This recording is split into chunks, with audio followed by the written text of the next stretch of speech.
നിങ്ങളെല്ലാവരും അറിഞ്ഞതുപോലെ ഞാനും അറിഞ്ഞു. എന്താന്നല്ലേ, റോയൽ കിച്ചന്റെ പ്രീമിയം ഔട്ട്ലെറ്റ്. എന്നാൽ നമുക്ക് ഇന്ന് ആ പ്രീമിയം റെസ്റ്റോറന്റിലേക്ക് പോയാലോ? റീസെന്റ് ആയിട്ട് ഫ്രണ്ട്സിന്റെ റിവ്യൂ ഒക്കെ കേട്ടപ്പോൾ എന്തായാലും മെഡിക്കൽ മെട്രോ പോകുമ്പോൾ പ്രീമിയത്തിൽ പോകണമെന്ന് വിചാരിച്ചതാ.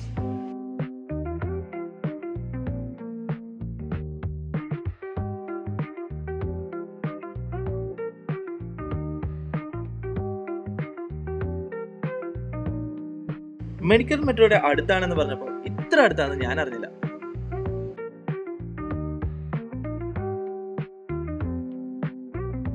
എത്രയോ ജന്മമായി ഞാൻ തേടുന്നു.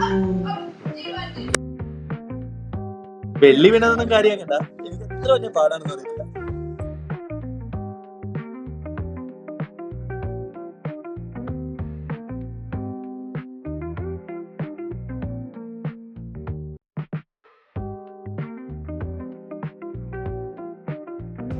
എന്തൊക്കെ പറഞ്ഞാലും ഇവിടുത്തെ ഫുഡും ആംബിയൻസും അറ്റ്മോസ്ഫിയറും ഒരു രക്ഷയില്ല.